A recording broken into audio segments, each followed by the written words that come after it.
Pag-usapan naman natin ngayon ang mga dahilan kung bakit ang isang lalaki ay hindi na nagawang bumalik pa sa iyo simula nung nag-no contact rule ka sa kanya.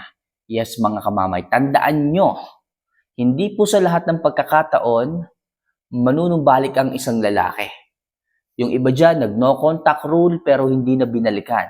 Yung iba dyan, hindi na nagparamdam, bigla na lang nawala dahil sa paniniwala nila na kapag ka nawala sila sa buhay ng isang lalaki, hahanap-hanapin sila, mga kamamay, may mga panahon din talaga na hindi na nila nagagawa pang bumalik, na hindi na nila nagagawa pang magpakita sa inyo. At yan nga ang pag-uusapan natin ngayon sa ating video ito. So bago natin simulan ito mga kamamay, ipagpaumanhin niyo muna ang aking boses sapagkat medyo malat ako. Pero I tried my best na i-share sa inyo yung mga bagay na magiging topic natin ngayong gabing ito.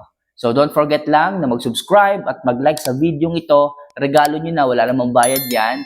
So para palagi po kayong maging updated sa lahat ng mga love advice na maaari nyo pong may apply sa inyong mga buhay pag-ibig. Alright? So wag natin masyadong patagalin. Ano nga ba ang dahilan ng isang lalaki kung bakit hindi na niya nagawa pang bumalik right after na mag-no contact rule ka sa kanya? So number 1, dahil sa hindi mo siya na-value ng tama noon. Yes mga kamamay, sa pag-aakala mo na mas magiging effective yung no contact rule sa inyong relasyon dahil sa tingin mo masyado mo nang hindi maramdaman yung pagmamahal niya, nagkukulang na siya ng attention sa iyo, nawawala na yung focus niya sa iyo, hindi mo na nararamdaman yung kanyang pagmamahal, kaya ang ginawa mo, nag-no contact rule ka. Pero kapag po ang isang lalaki hindi na nakabalik, maaari po na na-realize niya na hindi mo siya kayang i-value o hindi mo siya na ituturing ng tama noon.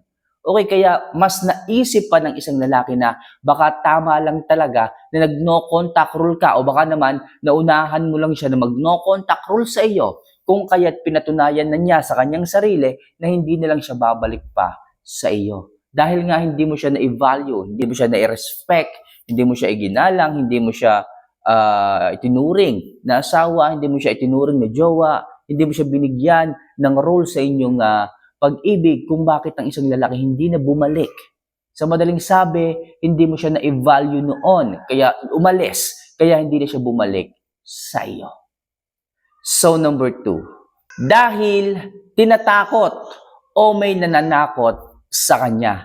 Tandaan niyo mga kamamaya, sa pag-no contact rule po ninyo, marami ang possible na maaaring mangyari. Baka ang isang lalaki, right after na mag-no contact rule kayo sa kanya, is may nakilalang ibang babae. Yung tipong masama ang loob niya sa iyo. Hindi ka nagparamdam, hindi ka nag-chat, bigla kang nawala, kung kaya't nabaling sa ibang atensyon niya at doon siya ay nagkaroon ng responsibilidad. Nakabuntis, nagkajowa, at nung magkaroon siya ng responsibilidad, hindi na niya kaya itong iwanan. Kamamay, bakit hindi niya kayang iwanan? Hindi naman talaga niya yun mahal. Maaaring maraming factor. Maaaring may nananakot sa kanya. Maaaring yung kapatid pala nung babaeng niligawan niya o babaeng naging girlfriend niya, police. O kaya naman is may kakayahan para takutin siya. Pag iniwan niya yung babae na yon, yayariin siya. 'Di ba? Kapag may mga nananakot na ganyan sa kanya, ay talagang wala na talagang paraan pa para manumbalik sa iyo. Nakatali na siya, nakafix na siya doon sa relasyon na yun, wala nang kawala. Kaya yun din ang nagiging factor kung bakit ang isang lalaki ay hindi na nagagawa pang bumalik right after na mag-no contact rule ka sa kanya. So next, dahil mas na-realize niya na toxic talaga ang inyong relasyon. Alam niyo mga kamamay, may mga lalaking ganyan eh. Yung tipong gusto niya talagang makipaghiwalay pero hindi niya masabi. Gusto niya talagang lumayo na sa iyo pero hindi niya lang masabi. Anong ginagawa niya? So, lumalayo siya sa iyo, hindi ka niya itinuturing na partner o hindi ka na binibigyan ng pagmamahal, ng atensyon. Kung kaya't mapipilitan ka na rin na mag-no contact rule sa kanya kapag nararamdaman mo yung ganon.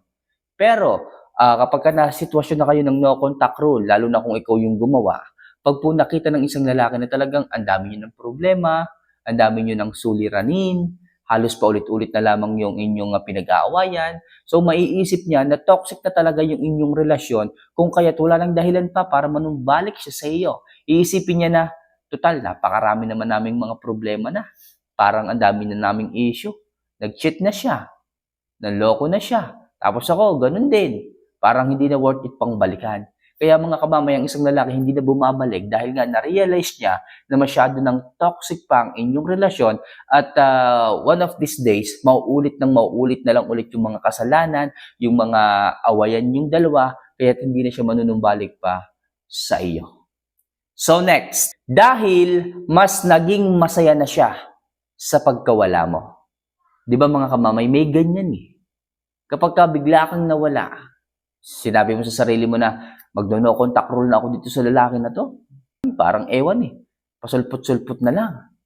So ngayon, nung nag-no contact rule ka sa kanya, na-realize niya na mas masaya pala ang kanyang sarili, ang kanyang buhay kapag kawala ka sapagkat toxic ka rin naman eh. Lagi mo na siyang pinagagalitan. Lagi mo na lang siyang inaaway. Lagi mo na lang siyang pinagsisilosan.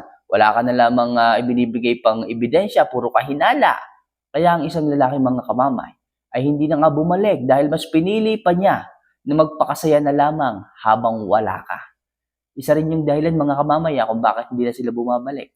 Kasi masyado na silang nasakal sa inyo noon at nagkaroon na lang sila ng timing kung papaano kumalas sa inyo. So nakita nilang butas yung paglayo mo, yung pag-alis mo, yung pag-no-contact rule mo kung bakit sinamantala na nila ang hindi nila pagbalik sa inyo. So next, dahil may bago na siyang obligasyon sa bago niya. Gaya nga ng sabi ko sa inyo kanina, sa pagkawala mo, bigla na lamang sumabay ang isang hindi iniiwasang sitwasyon. Bigla siyang may nakilala. Bigla siyang nakabuntis. Kapag kaganyan mga kamamay, ang hirap niyang lusutan. Ang hirap niyang kumawala. Kahit mahal ka niya, kahit gusto ka pa niyang balikan, kung meron na talaga siyang obligasyon na hindi na maaaring iwanan, wala kang magagawa. Okay? Kung nakabuntis siya, kung nagkaroon siya ng baby sa ibang babae, wala na, tapos na ang pulong o ang usapan kapag kaganyan. Kahit umiyak ka pa dyan ng isang timba, wala ka nang magagawa. At yun ang isa ring dahilan na nasisilip ko kung bakit hindi na po nagagawa ng maraming kalalakihan ang bumalik pa sa inyo right after na magawa nyo at i-apply yung no contact rule sa inyong relasyon. So next, dahil mayroon siyang pride na ubod ng taas. Tandaan nyo mga kamamaya, may mga kalalakihan talagang ganito eh. Kahit anong mangyari, kahit anong gawin mo sa kanya, hindi mo mapapalambot yan. Hindi mo mapapababa ang pride. Hindi niya kayang lunukin ang pride niya sa sarili niya. May mga lalaki dyan na kahit anong hirap na ng pinagdadaanan, tinitiis pa rin. Kasi ayaw nilang magkaroon ng utang na loob. Diba? Yung iba dyan, mas gugustuhin pa na kumain o magdildil ng asin kaysa kunin yung perang ibinibigay sa kanya. May mga lalaking ganyan eh. Dahil ayaw nilang ibaba yung kanilang mga pride, tinitiis nila yung mga bagay na ganyan. Yung iba, binibigyan na ng bahay, pero mas tinitiis pa nilang matulog sa kalye. Huwag lamang maapakan ang kanilang pride. Maraming ganyang mga kalalakihan, mga kamamay. At isa yan na dahilan kung bakit hindi sila bumabalik sa inyo. Kapag ka nag-no contact rule kayo sa mga yan, ang gusto ng mga yan, kayo ang lumuhod pabalik sa kanya. Which is, hindi nyo kailangang gawin yun mga kamamay. Hayaan nyo sila kung masyado silang matigas.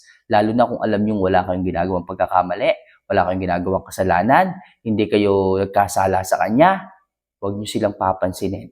Hayaan nyo na sila. Gugustuhin nyo ba na magtiis sa isang lalaking ganyan? Sobrang taas ng pride. Pagdating ng araw, pagdating ng panahon, kakawawain kayo ng mga yan. Kaya ako nagsasabi sa inyo mga kamamay, kung masyadong mataas ang pride ng isang lalaki, iwanan nyo na yan. Alright? So yun lang muna sa ngayon mga kamamay, ang ating i-share sa inyo.